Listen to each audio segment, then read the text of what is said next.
ये वाला जो कोर्स है ये मैं कर रहा हूँ, इस कोर्स का नाम है एटॉमिक एंड मॉलिक्यूलर फिजिक्स। इसके पूरे लेक्चर्स और प्लेलिस्ट होगी। ये वाला पहला लेक्चर है, इसके अंदर हम जो है वो कुछ बेसिस पढ़ेंगे एटॉमिक एंड मॉलिक्यूलर फिजिक्स के कोर्स को लेने की, कि ये पहले भी हमने पढ़ा हुआ है लेकिन ये दोबारा रिवाइज हो जाए एक बार, क्योंकि इसमें ये काफ़ी यूज़ होंगी और ये पता होनी चाहिए। अगर किसी को जो है वो पता नहीं है तो पता होनी चाहिए लाजमी, वरना समझ नहीं आती एटॉमिक्यूलर एंड मॉलिक्यूलर फिजिक्स की।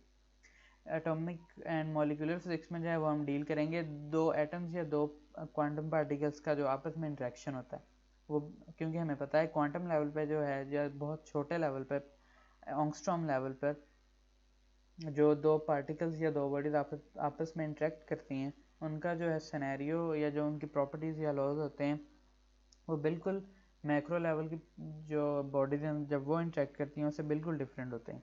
इस वजह से जो है हमें जो है वो मैक्रो लेवल स्टडी करते हैं ताकि चीज़ों को जो है वो डिफ़ाइन कर सकते हैं, और उनकी बेसिस जो हैं वो बोहर मॉडल से शुरू होती हैं। सबसे पहले 1900s में जो है वो सबसे पहले बोहर ने अपना मॉडल दिया था जो वाइडली एक्सेप्ट हुआ था, क्योंकि इसने जो है क्लासिकल फिजिक्स में जो बहुत ज़्यादा फ्लॉज आ रहे थे वो काफ़ी ज़्यादा जो है वो ख़त्म कर दिए थे और उनका आंसर दे दिया था। ये उसके पोस्टुलेट्स हैं।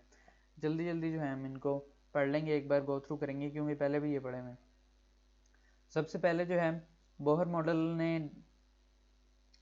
के अंदर बोहर ने जो है नील्स बोहर उसने डिफाइन किया था कि ऑर्बिटल्स और ऑर्बिट्स का कॉन्सेप्ट दिया था कि न्यूक्लियस के इर्द गिर्द जो है वो ऑर्बिट्स या ऑर्बिटल्स होते हैं जिसके अंदर जो है वो इलेक्ट्रॉन्स रिवॉल्व करते हैं around the nucleus of the atom. उनको जो है उसने ऑर्बिटल्स या शेल्स कहा था, और इसको जो है वो क्वांटम नंबर n से रिप्रेजेंट किया जाता है। क्वांटम नंबर मैं एज्यूम करूँगा आपने जो एफएससी में पढ़ लिए हुए हैं। n जो है वो प्रिंसिपल क्वांटम नंबर होता है। ये जो रिप्रेजेंट करता है उसके शेल कितने हैं। फॉर एग्जांपल अगर ये जो है ये दरम्यान में न्यूक्लियस है तो उसके साथ जो है 1 जिसमें इलेक्ट्रॉन रिवॉल्व कर रहे हैं, 1 2 और इसी तरह 3 4 5 6 7 8 और n तक जा सकते हैं। ये जो है शेल्स वगैरह उनको रिप्रेजेंट करता है। n जो है क्वांटम नंबर। ये जो है बोहर का आइडिया था सबसे पहले, और बोहर ने जो है अपना जो दिया था मॉडल वो हाइड्रोजन एटम के लिए दिया था, क्योंकि वो सिंपलेस्ट जो है वो एटम होता है, उसके बाहर जो है वो सिर्फ 1 ही इलेक्ट्रॉन होते हैं न्यूक्लियस से बाहर।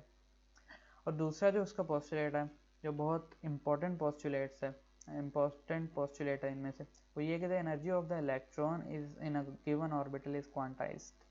क्वांटाइज्ड का मतलब है कि अगर ये न्यूक्लियस है और दो ऑर्बिटल्स हैं, एक ये ऑर्बिटल है, ये पूरा सर्कल है, और एक दूसरा ऑर्बिटल है, तो इन दोनों की एनर्जीज जो है वो क्वांटाइज्ड होंगी। एक इलेक्ट्रॉन जो है वो इधर जो मूव कर रहा है उस एनर्जी के साथ वो इलेक्ट्रॉन कभी भी इधर मूव नहीं कर सकता। फॉर एग्जांपल ये n=1 है और n=2 है, तो इस इलेक्ट्रॉन की एनर्जी जो है ये न्यूक्लियस है, इस इलेक्ट्रॉन की एनर्जी जो है ये है, फॉर एग्जांपल हम ले लेते हैं 4 इलेक्ट्रॉन वोल्ट। तो यहाँ पे जो ये अगर इलेक्ट्रॉन जो है ये कभी भी मूव नहीं कर सकता इस ऑर्बिटल में विद 4 इलेक्ट्रॉन वोल्ट एनर्जी, क्योंकि यहाँ पे जो एनर्जी चाहिए रिवॉल्व करने के लिए वो एक्सपोज कर रहे हैं वो 6 इलेक्ट्रॉन वोल्ट है। तो ये एनर्जी का डिफरेंस जो है जब तक पूरा नहीं होता तो एक इलेक्ट्रॉन जो है वो उसी ऑर्बिट में जो है मूव करता रहेगा, जो क्लासिकल फिजिक्स में पॉसिबल नहीं था, जो फिर बोहर ने अपने मॉडल में डिफाइन किया था कि कैसे कर सकते हैं। क्योंकि क्लासिकल फिजिक्स में तो हम पढ़ते हैं कि अगर कोई बॉडी मूव कर रही है तो वो इवेंचुअली जो है वो अपनी एनर्जी जो है वो लूज़ कर देगी और वो ऑर्बिट के अंदर गिर जाएगी या वो रुक जाएगी। लेकिन यही डिफरेंस है जो मैंने शुरू में बात की थी कि क्वांटम लेवल पे और मैक्रो लेवल पे जो लॉज हैं वो बिल्कुल अलग हैं। इसका जो है आंसर वो आगे जाके पढ़ेंगे, सिर्फ फ़िलहाल जो है यहाँ पे सिर्फ उनको जो है वो पोस्टुलेट्स पढ़ रहे हैं। तो आगे जो है meaning it can only take on discrete values. So जो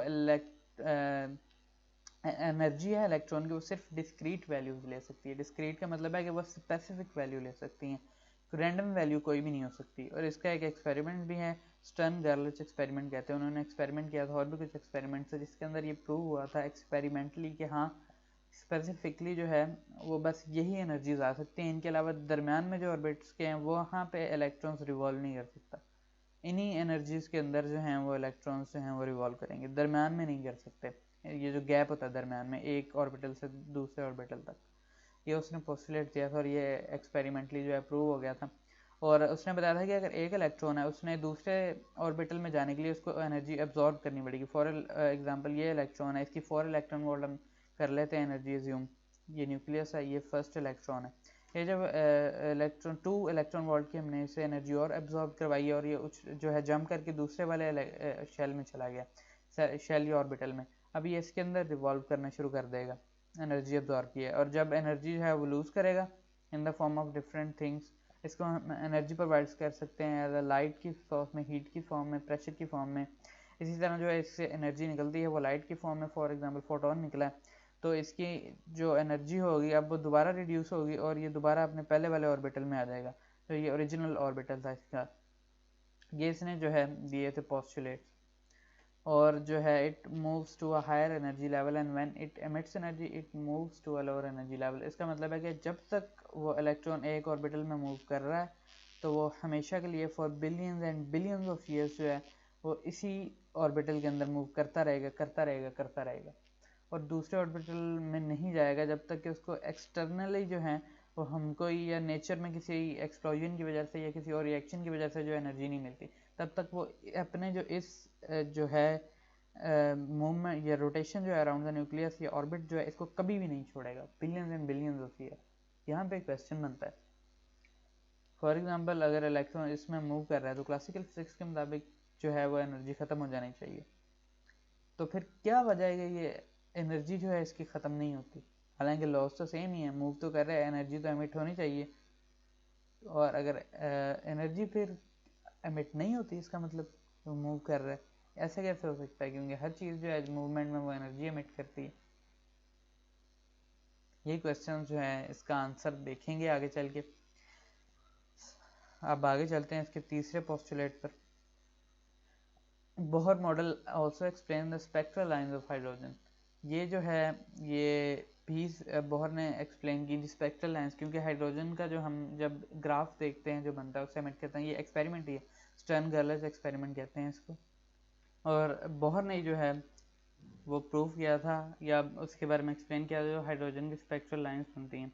जैसे ये मैंने जो है इमेजेस ढूंढी हैं, ये स्पेक्ट्रल लाइंस है हाइड्रोजन की बनती हैं बार्नर सीरीज में फॉर हाइड्रोजन। जब हम किसी इलेक्ट्रॉन को एक ऑर्बिटल में एनर्जी देते थे और वो जंप करके दूसरे ऑर्बिटल में चला जाता था, एक इलेक्ट्रॉन ये रिवॉल्व कर रहा है और फिर वो दूसरे वाले में चला जाता था, जब वो ऊपर से साइमल्टेनियसली जो है एनर्जी रिलीज करता था और दोबारा अपने वाले शेल में आता था, तो वो एनर्जी रिलीज करता था लाइट की फॉर्म में, फोटोन जिसे कहते हैं, जो एक स्पेक्ट्रल लाइन बना देती थी उस जगह पे। ये डिपेंड करती थी कि उस एनर्जी जो है वो कितनी है। जो हम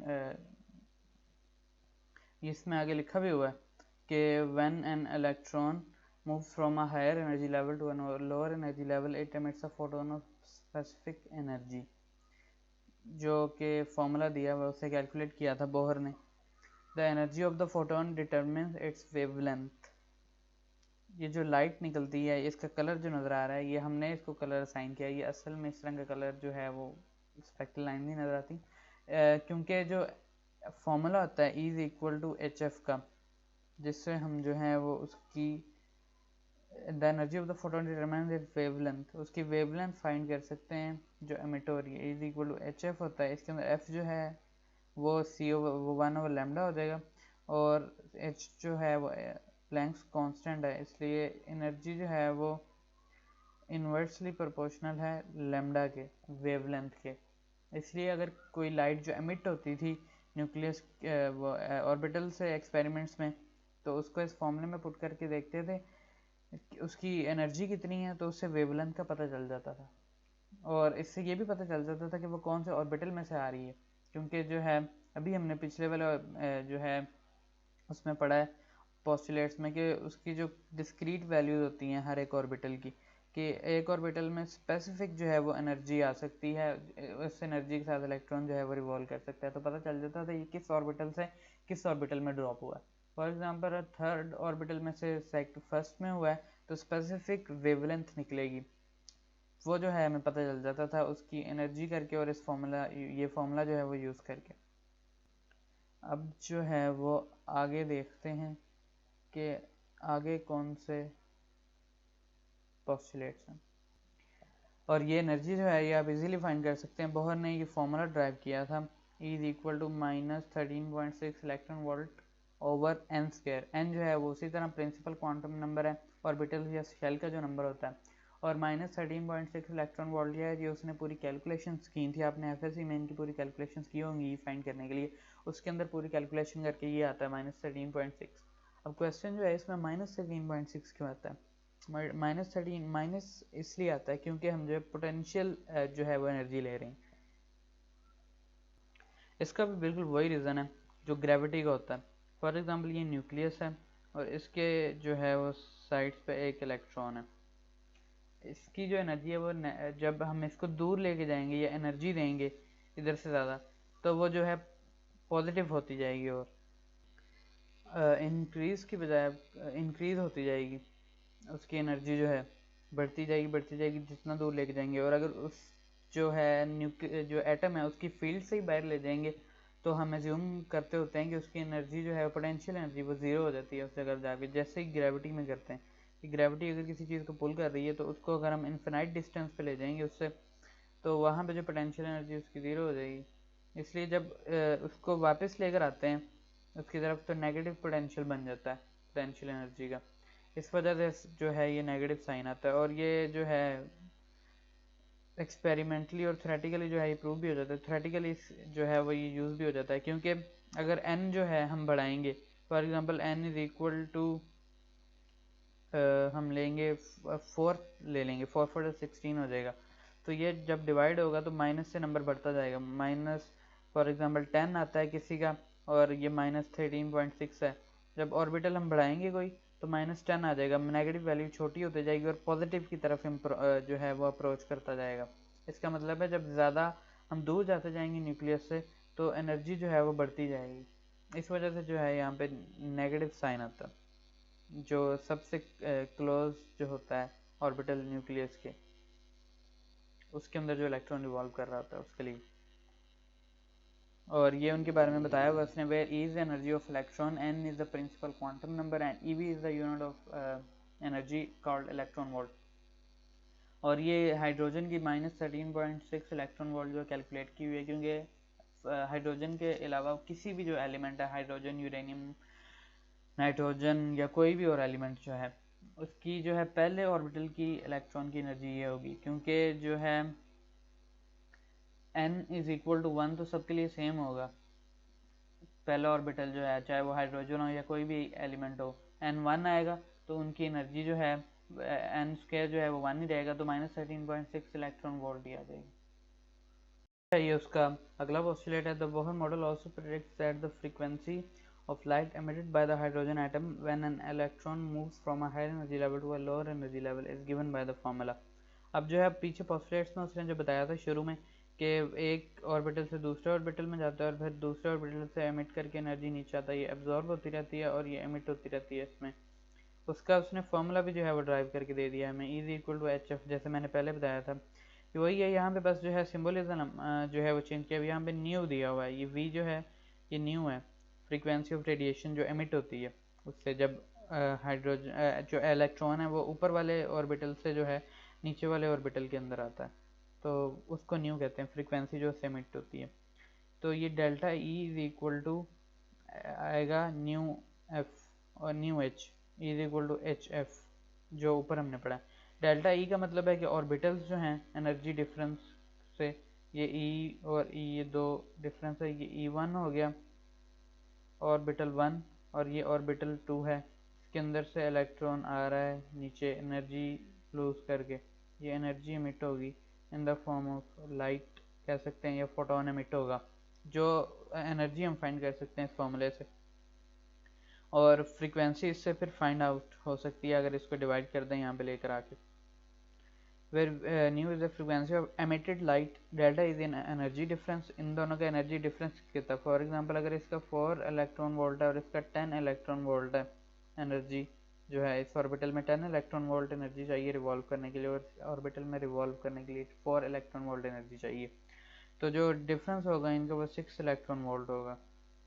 तो इसके अंदर 6 इलेक्ट्रॉन वोल्ट आ जाएगा, और एच का जब इसे डिवाइड होगा तो हमें फ्रीक्वेंसी का पता चल जाएगा उसकी, या फ्रीक्वेंसी जो है हम मेजर कर सकते हैं जो लाइट एमिट हो रही है, और उससे एनर्जी का पता चल जाएगा कि एनर्जी डिफरेंस कौन सा था। और अगर एनर्जी डिफरेंस का पता चल जाएगा तो ये भी पता चल जाएगा कि वो कौन से ऑर्बिटल में से आया था और कौन से ऑर्बिटल में जा रहा है, क्योंकि डिस्क्रीट वैल्यू होती है। अब ये सब कुछ जो है हमने 4 पोस्टुलेट्स पढ़े हैं, इनको जो है विजुअलाइज करने के लिए जो है वो ये एक एटॉमिक स्ट्रक्चर जो वुल्फ फॉर्म में बनाया हुआ है, जो प्ले भी हो जाता है। ये जो है ये इलेक्ट्रॉन है अराउंड द न्यूक्लियस के दरमियान में जो है ये न्यूक्लियस बनाया हुआ है। ये फर्स्ट ऑर्बिटल है, ये सेकंड ऑर्बिटल है, ये थर्ड ऑर्बिटल है, और ये फोर्थ ऑर्बिटल पे भी सेट हुआ हुआ है। इसके अंदर जो है ये वही दिखाया हुआ है कि इलेक्ट्रॉन जो है वो एक शेल में कैसे मूव करता है, और ये वेव्स इसलिए बनाई हुई हैं क्योंकि डुअलिटी होती है। इलेक्ट्रॉन जो कभी भी है सिर्फ पार्टिकल की फॉर्म में नहीं होता, वो वेव और पार्टिकल दोनों की फॉर्म में अराउंड द न्यूक्लियस से मूव करता है। और जो क्वेश्चन एक पहले मैंने पूछा था कि इलेक्ट्रॉन जो है वो कैसे अंदर नहीं फॉल करता या एनर्जी लूज नहीं करता, तो उसका यही जो है वो वेव नेचर में उसका आंसर जो है वो होता है। स्ट्रिंग वेव्स हमने पढ़ी हुई हैं। स्ट्रिंग वेव्स यही होती हैं कि जब दोनों साइड किसी चीज़ की फिक्स होती हैं तो एनर्जी जो है उसी के दरमियान में जो है वाइब्रेट करती रहती है in the form of waves.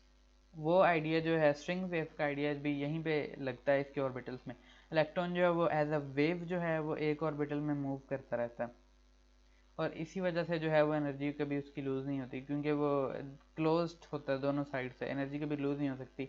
और दूसरा ऊपर वो जंप उसी वक्त करता है जब कोई एनर्जी बाहर से जो है वो उसको एनर्जी दे, हीट चेंज की वजह से या किसी और वजह से उसको एनर्जी मिलती है, फिर उसकी एनर्जी डिस्टर्ब हो जाती है उस ऑर्बिटल में, तो वो जंप करके दूसरे ऑर्बिटल में चल जाता है, किसी भी और ऑर्बिटल में जो उस एनर्जी से मैच करता हो, और थोड़ी देर बाद वहाँ पे जो है एनर्जी इमिट कर देता है और दोबारा अपने ऑर्बिटल में आ जाता है और वहाँ पे स्टेबल हो जाता है अपने ऑर्बिटल में। ये जो थी उसकी पूरे बहुत बहुत पोस्टुलेट्स जो बड़े हैं उसकी विजुअलाइजेशन है।